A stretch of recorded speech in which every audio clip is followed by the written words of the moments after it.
नमस्कार, मी अजिंक्य भातंब्रेकर. तुम्ही पाहताय न्यूज 18 लोकमत. ब्रेकिंग न्यूज बुलेटिनच्या सुरुवातीला आपण पाहणार आहोत गजानन कीर्तीकर जरी बाळासाहेबांची शिवसेना या पक्षात गेलेले असले तरी त्यांचा मुलगा अमोल कीर्तीकर मात्र उद्धव ठाकरेंसोबतच राहणार असल्याचं स्पष्ट झालंय.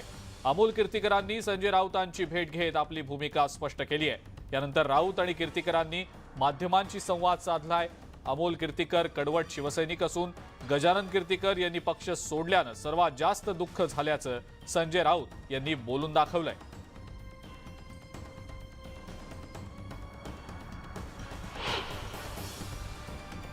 बसले चर्चा करत होते. अमोल कीर्तीकर आदित्य ठाकरे यांच्या संपूर्ण आतापर्यंतच्या राजकीय प्रवासात त्यांच्याबरोबर राहिलेले कडवट शिवसैनिक आहेत आणि ते शिवसेनेबरोबरच आहेत. आपण पाहिलं असेल. ठीक आहे, गजाभाऊने एक निर्णय घेतला, त्या निर्णयात ते सहभागी नाही. ते मूळ शिवसेनेबरोबर म्हणजे उद्धव ठाकरे किंवा बाळासाहेब ठाकरे ही जी मूळ आपली पक्ष संघटना आहे त्याच्याबरोबर अमोल कीर्तीकर राहिले आहेत. तर 100 दिवसांनी तुरुंगातून सुटल्यावर जेवढा मला आनंद झाला नाही त्याच्यापेक्षा जास्त आनंद मला अमोल आज भेटायला आला. अमोल पक्षाबरोबर आहे. अमोलने वडिलांना म्हणजे गजाभाऊंना समजवण्याचा आटोकाट प्रयत्न केला ह्याचा मला. आणि असेच जे आमचे कडवट लोक आहेत अमोलसारखे, त्यांच्याच बरोबर आता शिवसेनाचा प्रवाह पुढे जाणार आहे. आम्ही सगळ्यांनी, मी कालही म्हटलं आहे की हा महाराष्ट्राचं नुकसान होत असताना एकमेकावर खापर फोडण्यापेक्षा हे कसं रोखता येईल, हे जे भगदाड महाराष्ट्राला पाडण्याचा प्रयत्न होतो आहे सध्या, महाराष्ट्र आर्थिकदृष्ट्या औद्योगिकदृष्ट्या कमजोर करून महाराष्ट्राला देशाच्या नकाशावरून नष्ट करण्याचे जे प्रयत्न सुरू आहेत पडद्यामागे, ते रोखण्यासाठी सध्या काही काळ एकमेकाची उणीधुणी काढणं, एकमेकांवरती आरोप प्रत्यारोप करणं निदान या बाबतीत तरी बंद केलं पाहिजे. आणि उपमुख्यमंत्री देवेंद्र फडणवीस यांनी विरोधी पक्षातील सुद्धा सगळ्या प्रमुख लोकांशी संवाद साधून या संदर्भात एक बैठक घेणं गरजेचं आहे. अमोल कीर्तीकर यांनी संजय राऊत यांची आज भेट घेतली. या दोघांमध्ये चर्चा झाली. यानंतर माध्यमांशी या दोघांनी बाहेर येत संवाद साधला. अमोल कीर्तीकर हे कडवट शिवसैनिक असल्याचं संजय राऊत यांनी म्हटलेलं आहे. अमोल पक्षासोबत असल्याचा आपल्याला आनंद असल्याचंही राऊत यांनी म्हटलंय. या भेटीनंतर काही महत्त्वाच्या मुद्द्यांवर राऊत यांनी खुलासा देखील केलेला आहे. गजानन कीर्तीकरांनी पक्ष सोडल्याचं दुःख वाटत असल्याचं संजय राऊत यांनी सांगितलं. या भेटीनंतर अमोल कीर्तीकर यांनी नेमकी काय प्रतिक्रिया दिली आहे ऐकूया.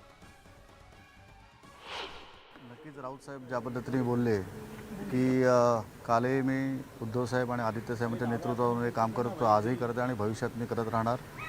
आज अनेक दिवसानंतर राऊत साहेबांची भेट घेण्याचा योग आला आणि कालपासून सर्व इलेक्ट्रॉनिक मीडिया मला म्हणते की आपण बोलायला पाहिजे.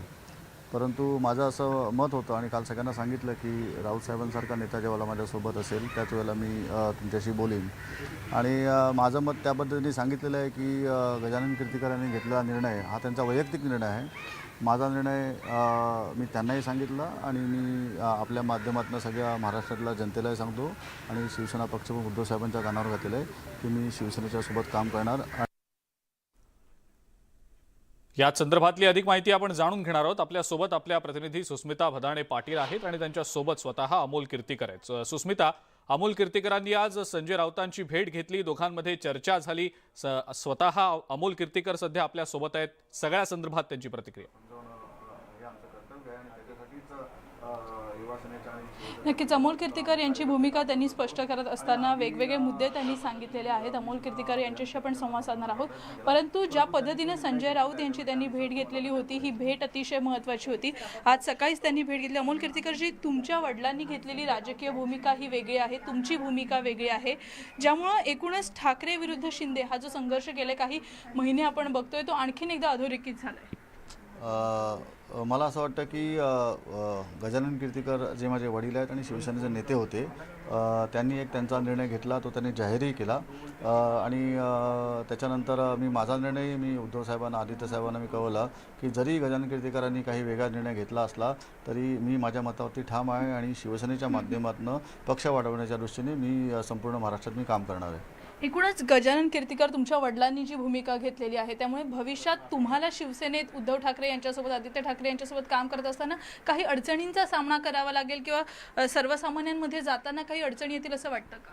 नाही, अजिबात नाही. मला कुठल्याही अडचणीचा सामना करायला लागेल असं मला वाटत नाही, कारण या 2 दिवसामध्ये संपूर्ण महाराष्ट्रातनं जे शिवसैनिकांचं मला प्रेम मिळत आहे, त्यांचे जे काही आशीर्वाद मिळत आहेत आणि त्यांचे जे काही मला कॉल येत आहेत त्या कॉलवरनं मला हेच अधोरेखित करावं असं वाटतं की संपूर्ण शिवसैनिकांचा आणि शिवसेनेचे जे नेते आहेत त्या सर्वांचा माझ्यावरती विश्वास आहे आणि त्याच विश्वासाला तडा न जाण्याच्या दृष्टीने मी एकनिष्ठपणे शिवसेनेचं काम करत राहीन. कुठेतरी गुवाहाटीला स्वतः गजानन कीर्तीकर गेलेले नव्हते. दरम्यानच्या काळात त्यांचं एक ऑपरेशन झालं, त्यानंतर एकनाथ शिंदे आणि गजानन कीर्तीकर यांच्यातले चांगले संबंध सगळ्यांसमोर आलेले होते.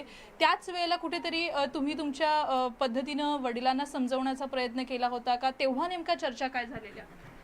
कसं आहे की मी सगळ्यांना तेच सांगतो की आपण जेव्हा पक्ष चालवत असतो तेव्हा पक्षामध्ये काही लोकांची मतं बदलत असतात, काही लोक वेगळ्या मताचे तयार झालेले असतात, तर त्यांना समजवणं हे आमचं काम आहे. युवासेना सरचिटणीस म्हणून किंवा शिवसेनेचा उपनेता म्हणून माझं ते कर्तव्य होतं की एखाद्या कार्यकर्त्यांनी जरी असा काही विचार केला तरी त्याला समजवणं हे माझं काम होतं. त्या पद्धतीने मी शिवसेना नेता आणि माझे वडील या दोघांनाही मी समजवण्याचा प्रयत्न केला, परंतु त्यांनी तो निर्णय घेतला असल्याकारणाने माझ्यासाठी तो विषय आता संपलेला आहे. कौटुंबिक सामना हा तुमच्या घरातल्या इतरांसाठी किती मोठा असणार आहे, महत्त्वाचा असणार आहे?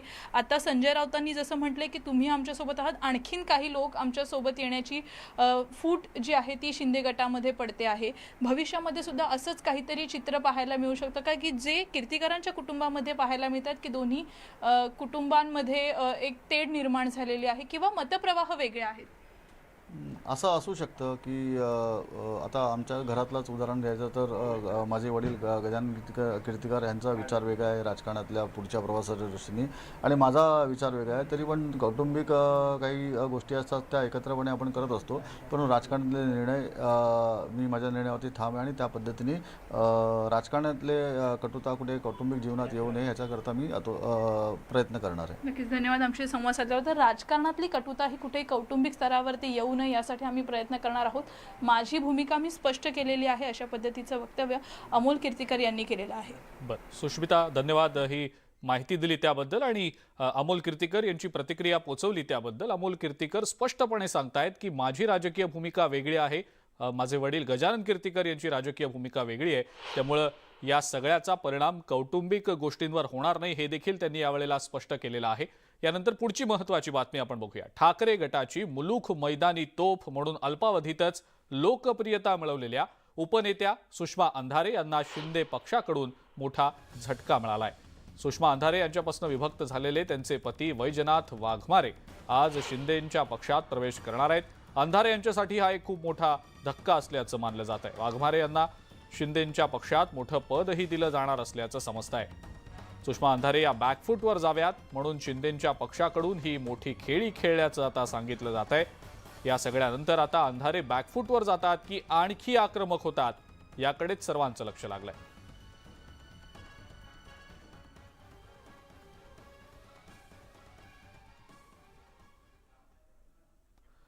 वैजनाथ वाघमारे यांनी न्यूज 18 लोकमतशी काही वेळापूर्वी बोलताना नेमकी काय प्रतिक्रिया दिली आहे ऐकूया.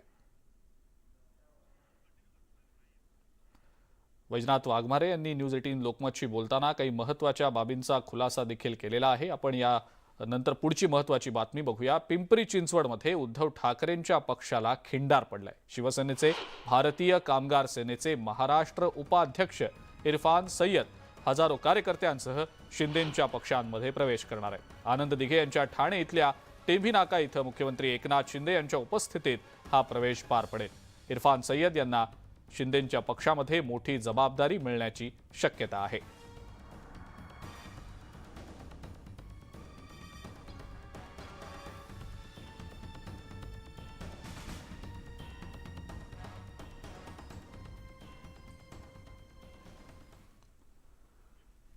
अभिनेत्री दीपाली सय्यद मुख्यमंत्री एकनाथ शिंदे यांच्या पक्षात प्रवेश करणार असल्याचं समजतंय. दीपाली सय्यद यांनी स्वतः आज आपण पक्षप्रवेश करणार असल्याची माहिती दिलेली होती, मात्र त्यांचा पक्षप्रवेश आता लांबणीवर पडल्याचं समोर आलेलं आहे। दीपाली सय्यद यांचा पक्षप्रवेश आजही पुढे ढकलण्यात आलाय। गेल्या आठवड्यापासून सय्यद या बाळासाहेबांच्या शिवसेनेमध्ये प्रवेश करणार असल्याच्या बातम्या सातत्यानं कानावर पडतायत, मात्र त्यांचा पक्षप्रवेश अद्यापही न झाल्यानं राजकीय वर्तुळात सध्या चर्चा सुरू आहे।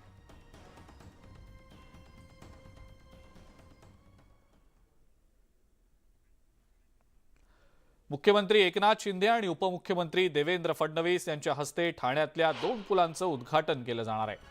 आधी 3ऱ्या कळवा पुलाच्या एका मार्गिकेचं लोकार्पण होईल आणि त्यानंतर मुंब्रा वाय जंक्शन इथं लोकार्पण होईल, तिथंच सभा देखील होईल। विशेष म्हणजे यावेळेला राष्ट्रवादी काँग्रेसचे नेते आमदार जितेंद्र आव्हाड हे देखील उपस्थित असतील।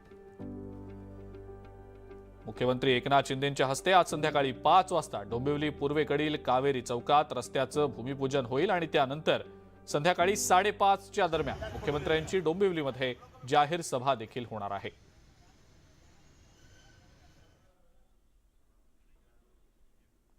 पुढची आणखीन एक महत्त्वाची बातमी, जलजीवन मिशन अंतर्गत महाराष्ट्रातील कामांना महाविकास आघाडी सरकारमुळे ब्रेक लागल्याचा आरोप केंद्रीय अन्न प्रक्रिया उद्योग आणि जलशक्ती राज्यमंत्री प्रल्हाद सिंह पटेल यांनी केला आहे। जलजीवन मिशन अंतर्गत प्रत्येक घरामध्ये नळाद्वारे पाणी या योजनेअंतर्गत केंद्र सरकारकडून 2019 पासून आतापर्यंत 2468 कोटी रुपयांचा निधी दिला गेलाय, मात्र प्रत्यक्षात अपेक्षित निधीचा खर्च करण्यात आलेला नाही।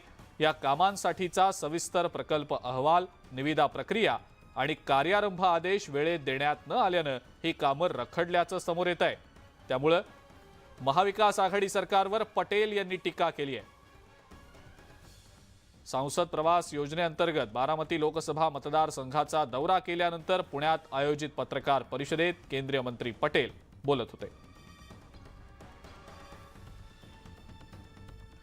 भाजपचे नेते गोपीचंद पडळकर यांनी उपमुख्यमंत्री देवेंद्र फडणवीस यांना पत्र लिहिलंय। पोलीस दलातल्या भरतीमध्ये ओबीसी आणि इतर उमेदवारांच्या नॉन क्रिमिलियर सर्टिफिकेट सादर करण्याच्या अटीबाबत हे पत्र लिहिलं गेलंय। तांत्रिकदृष्ट्या विशिष्ट तारखेतीलच सर्टिफिकेट सादर करणं हे उमेदवारांना अशक्य आहे। यामुळे हजारो बहुजन विद्यार्थ्यांचं नुकसान होणार आहे आणि त्यामुळे तारखेच्या अटीची शिथिलता केली जावी अशी मागणी त्यांनी या पत्राद्वारे केली आहे।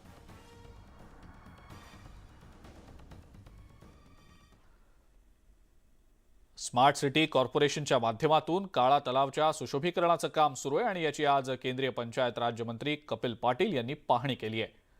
या काळा तलावाच्या सुशोभीकरणाचं काम पूर्ण होऊन अद्ययावत असा काळा तलाव कल्याणकरांना नववर्ष भेट ठरणार असल्याचं कपिल पाटील यांनी सांगितलं। तर फॉक्सकॉन प्रकल्प विद्यमान सरकारमुळे नव्हे तर महाविकास आघाडी सरकारच्या काळात राज्याबाहेर गेल्याचं त्यांनी सांगितलं।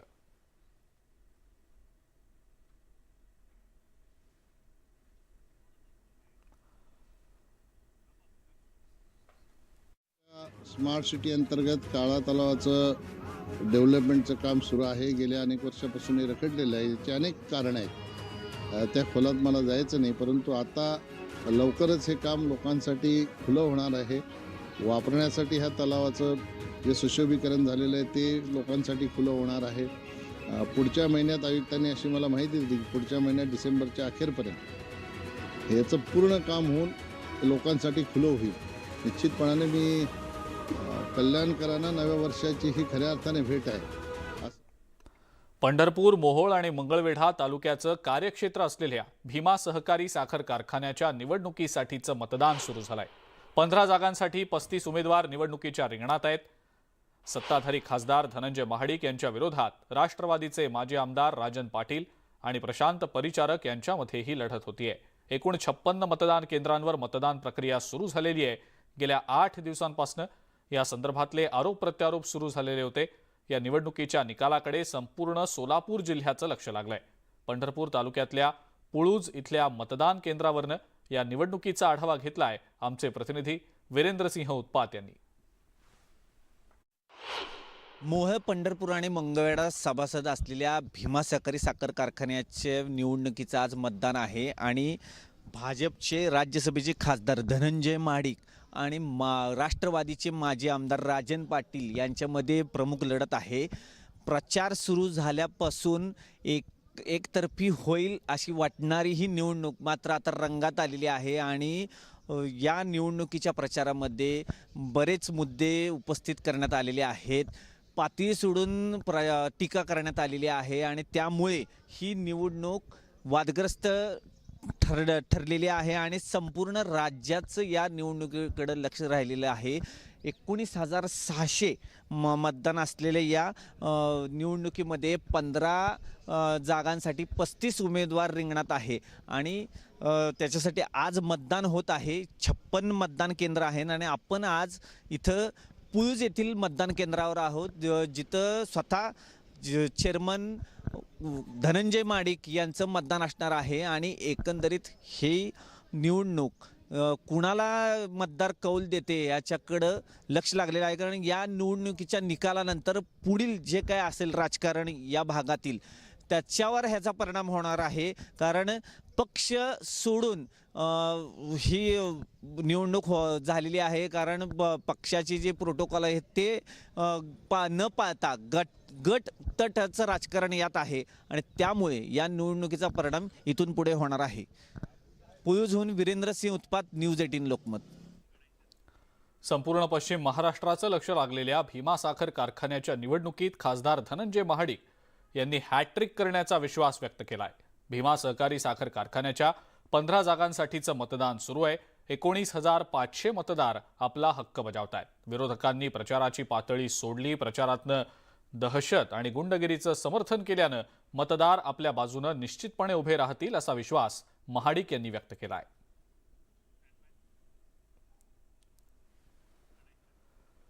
विरोधी पक्षनेते अजित पवार हे बारामती दौऱ्यावर आहेत. सकाळी 6 वाजल्यापासून त्यांनी विविध विकास कामांची पाहणी केली आहे. विद्या प्रतिष्ठान इथं ते जनता दरबार देखील घेणार आहेत. दुपारी ते अतिवृष्टीमुळे झालेल्या नुकसानग्रस्त भागाची पाहणी करणार आहेत.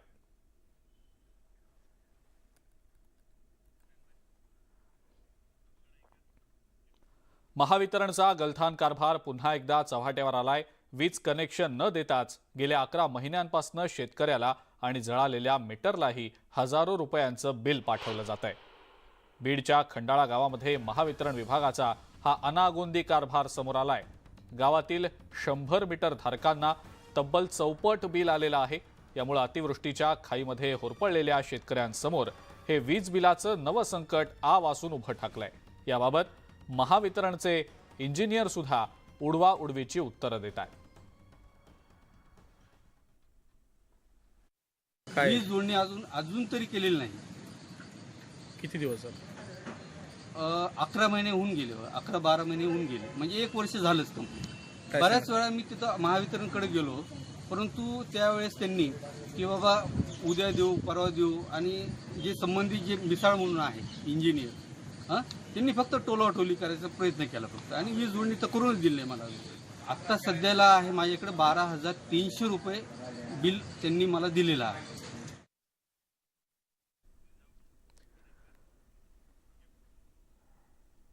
अकोला शहरातल्या नागरिकांसाठी अकोला महानगरपालिकेकडून 2017 साली सिटी बस सेवा सुरू करण्यात आलेली होती. नागपूर इथल्या श्रीकृपा ट्रॅव्हल्सच्या माध्यमातून ही सेवा दिली जात होती. परंतु कोरोना काळात प्रवासी बस सेवा बंद झाली होती. कोरोना काळामध्ये डॉक्टर, कर्मचारी आणि रुग्णांसाठी ही सेवा त्यानंतर सुरू करण्यात आली. कोरोना काळातील तब्बल 1.5 कोटींची देयकं अकोला महानगरपालिकेकडे शिल्लक असल्यानं ही सेवा आता बंद झाली आहे. त्यामुळे नागरिकांना नाहक त्रास सहन करावा लागतोय. श्रीकृपा ट्रॅव्हल्स यांच्या प्राप्त निवेदनानुसार माननीय आयुक्त यांनी त्यांना त्रयस्थ व्यक्ती भागीदार करण्यासाठी परवानगी दिलेली आहे. त्यांचं अंतर्गत करारनामा होऊन आणि त्यांचे बँकेमध्ये असलेल्या ठेवीबाबतचा निर्णय झाल्यानंतर ही बस सेवा आम्ही तातडीनं सुरू करू असं त्यांनी आम्हाला कळवलेलं आहे. माननीय आयुक्त महोदयांनी त्यांना वारंवार मौखिक सूचना आणि त्यांना कळवून याबाबत बस सेवा तातडीनं सुरू करा असं निर्देशित केलेलं आहे. पुढची एक ब्रेकिंग न्यूज आपल्यापर्यंत येते, ती बघूया. हालोंडी सांगली फाटा इथं डंपरच्या धडकेमध्ये मराठी अभिनेत्री कल्याणी कुरळे जाधव हिचा मृत्यू झाल्याची बातमी आहे. तुझ्यात जीव रंगला या मालिकेसह इतर अनेक मालिकांमधून कल्याणीनं काम केलेलं होतं. काही दिवसांपूर्वी हालोंडी फाटा इथं प्रेमाची भाकरी नावानं तिनं हॉटेल सुरू केलेलं होतं. हॉटेल बंद करून बाहेर पडताना डंपरनं त्यांना उडवलंय. त्यांचं माहेर राजारामपुरी इथं आहे. हालोंडी सांगली फाटा इथं डंपरच्या धडकेत मराठी अभिनेत्री कल्याणी कुरळे जाधव हिचा मृत्यू झालाय. तुझ्यात जीव रंगला या मालिकेसह इतरही अनेक मालिकांमधनं कल्याणीनं काम केलेलं होतं. हालोंडी फाटा इथं प्रेमाची भाकरी नावानं हॉटेल कल्याणीनं काही दिवसांपूर्वी सुरू केलं होतं. हॉटेल बंद करून बाहेर पडताना एका डंपरनं त्यांना धडक दिली आणि त्याच्यामध्येच कल्याणी हिचा मृत्यू झालाय. अधिक माहिती या संदर्भातली आपण जाणून घेणार आहोत. ज्ञानेश्वर साळुखे आपले प्रतिनिधी आपल्या सोबत आहेत सध्या. ज्ञानेश्वर, काय नेमकी माहिती? कल्याणी हालोंडी फाटा या ठिकाणी नुकतंच हॉटेल चालू केलं होतं. प्रेमाची भाकरी नावाचं हे हॉटेल चालू केलं होतं आणि हे हॉटेल बंद करून ती परतत होती आणि याच वेळी रस्त्यावरून आलेल्या डंपरनं तिला जोराची धडक दिली. यामध्ये ती गंभीर अशी जखमी झाली होती. तिला हॉस्पिटलमध्ये उपचारासाठी दाखल करण्यात आलं, मात्र डॉक्टरांनी ती मृत झाल्याचं सांगितलं. तुझ्याच जीव रंगला या मालिकेसह अनेक मालिकेमध्ये तिने आहे ते काम केलं होतं आणि तिची एक वेगळी ओळख अशी निर्माण झाली होती. मात्र या अभिनेत्रीचा अपघातामध्ये दुर्दैवी असा मृत्यू झाल्याचं या ठिकाणी आपल्याला पाहायला मिळालं. एकूणच या सगळ्या अभिनेत्रीच्या मृत्यूनंतर एकच खळबळ उडाल्याचं पाहायला मिळते आणि या अपघाताची चौकशी करण्याची मागणी सुद्धा या निमित्तानं होताना पाहायला मिळते. बरं ज्ञानेश्वर, धन्यवाद. सविस्तर माहिती आपण दिलीत त्याबद्दल. वेळ झाली एका ब्रेकची. बघत रहा न्यूज 18 लोकमत.